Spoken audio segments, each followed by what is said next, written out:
that was me back in college thinking that I sounded amazing. But little did I know that just a few years later, I would end up with vocal nodules.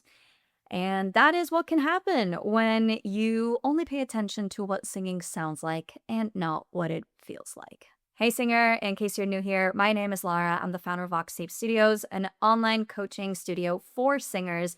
And today I want to share my vocal nodule journey with you so that you don't end up in the same situation I did. Over the years, I have worked with hundreds of singers in one-on-one lessons. So I know that I am not the only one who wanted to sing high notes with power.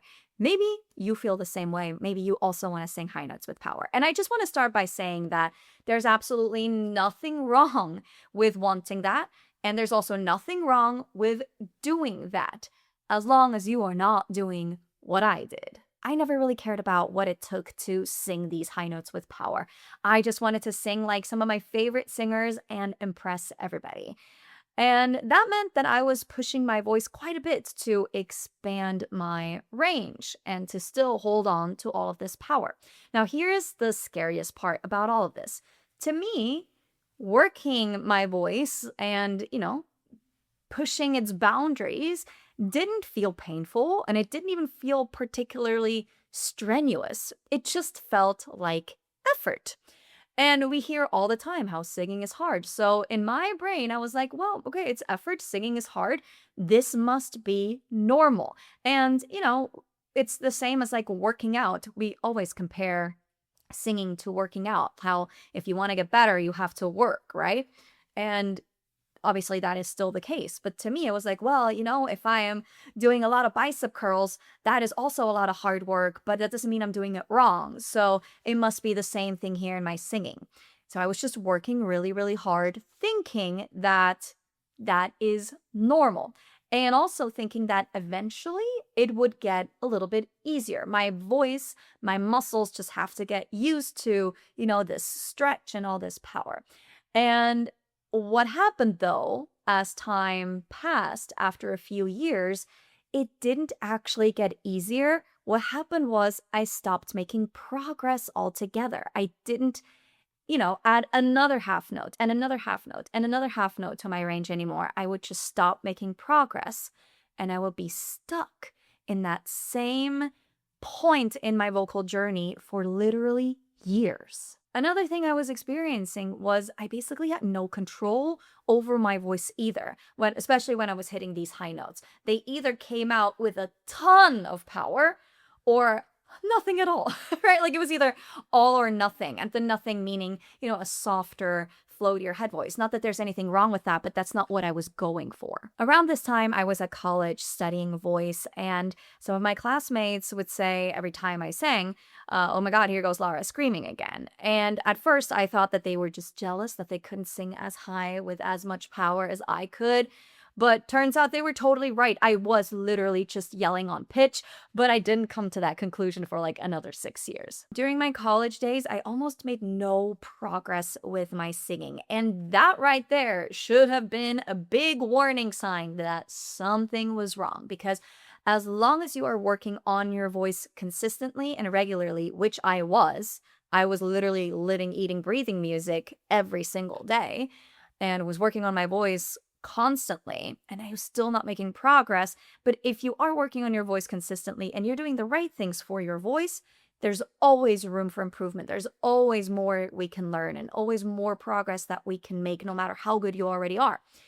But I didn't make any progress for 6 years, and that should have been a big warning sign that I should have seen and taken seriously. Now you might be thinking like, but Lara, didn't your college professors and voice teachers tell you that there's something going wrong and that you should change some things about your singing? I recently had this conversation with the coaches on my team because they asked me this exact same question.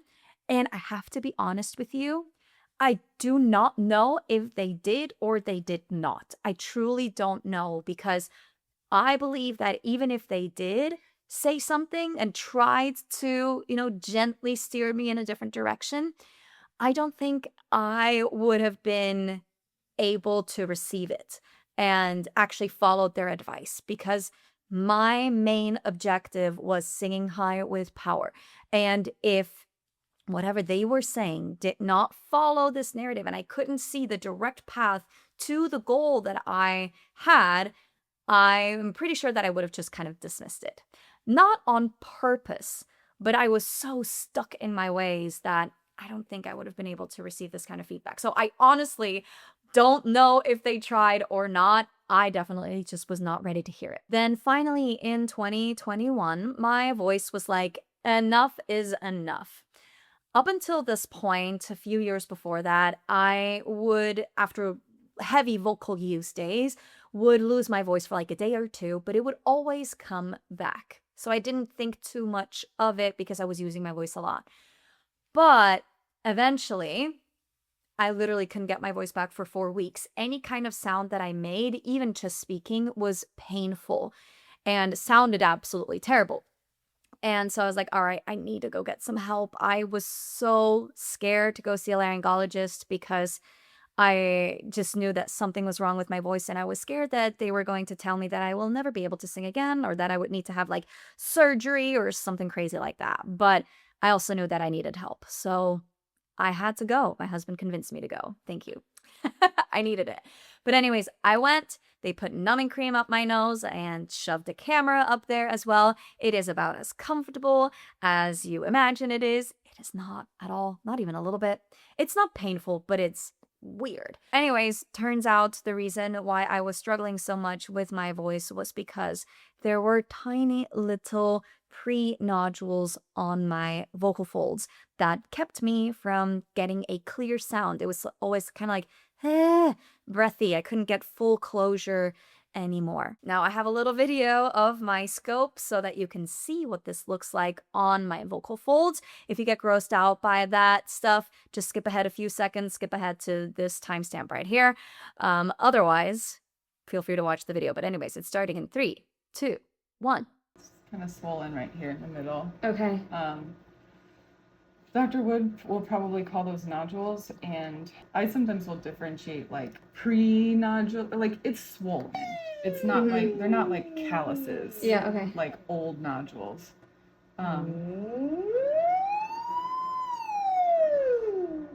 how mucus kind of likes to cling right there. That tells me that spot is a little irritated. Obviously, getting the diagnosis of having a vocal injury as a singer is devastating. I was devastated and panicked for a long time. However, it turns out that this was the best thing that could have happened to me because it was my wake-up call. I left that appointment feeling panicked and sad and devastated, of course, and I felt like that for a little while.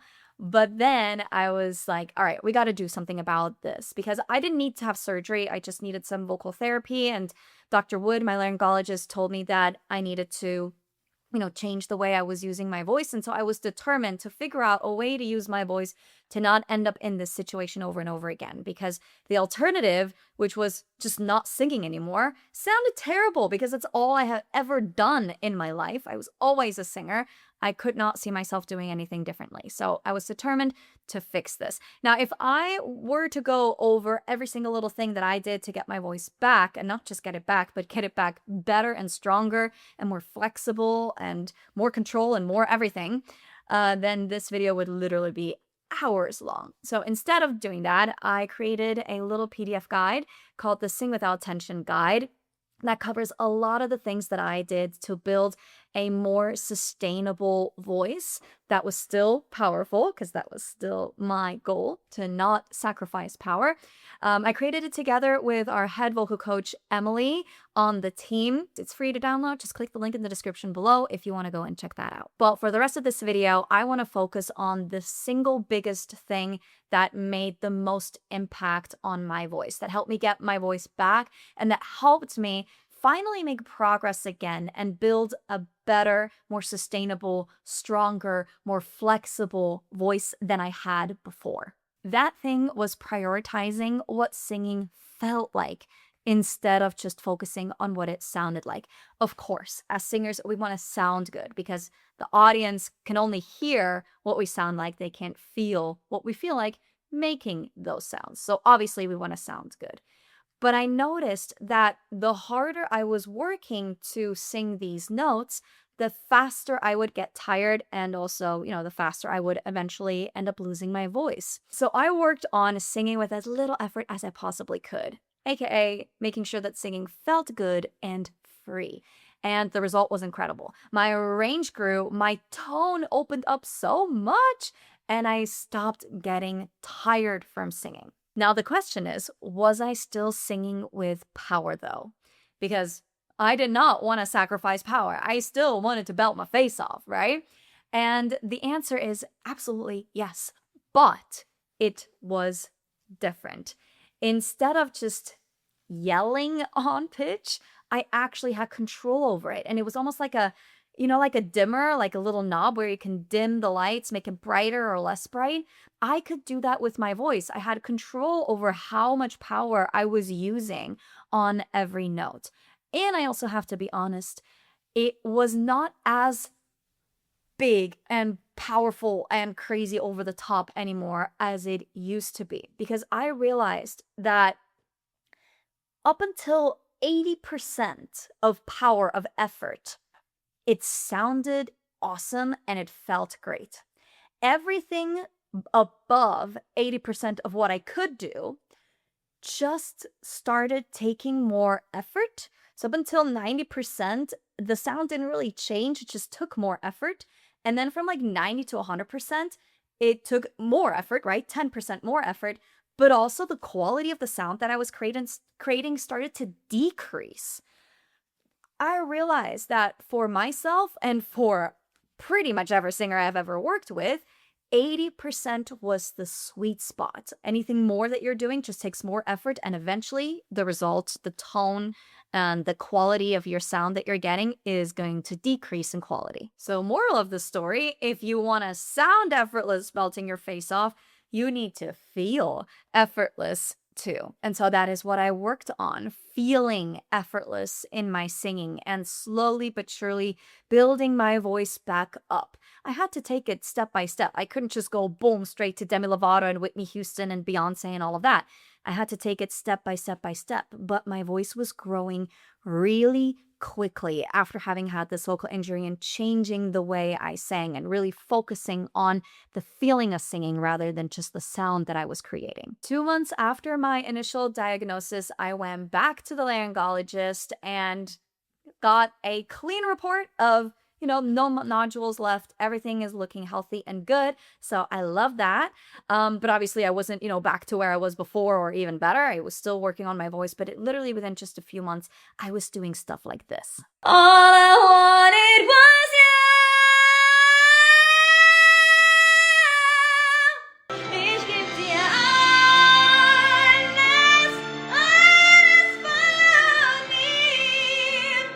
alles von mir. Now, you be the judge. Do you feel like this is powerful enough?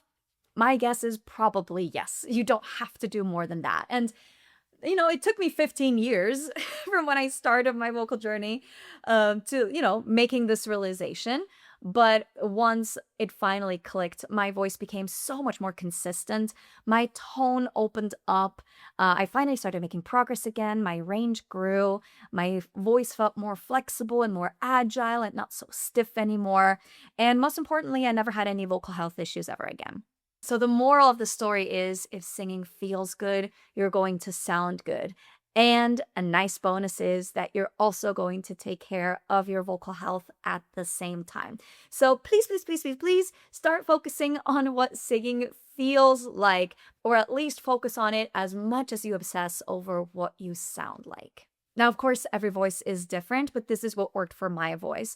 But head vocal coach Emily on our team, she has a master's degree in teaching other people how to sing, which means she learned how all kinds of voices work on a fundamental level and not just how one specific voice worked, like just her voice or just singers like her, which means she actually can help all different kinds of singers, not just singers who are similar to her. And that is why I'm so excited that she is now offering intro lessons where you get to do a one-on-one session with her to get a full vocal assessment. You'll be working on a song with her, and you'll already workshop a bunch of different things together so that you can already see the changes and the progress in your voice, and she can get a clear picture of where you're at right now and what you need to do to get to your goals and, show you the plan. All you got to do is follow it at the end of it. So, if that sounds like something you'd like to do, have a plan for your specific voice, click the link in the description below, book a time on Emily's schedule, and you are good to go. Remember, you probably do not need to have to work as hard as you think you do to get to an amazing result. I am living proof of that. But anyways, that is it for today's video. Check out these next videos right here. And remember, 80% is enough.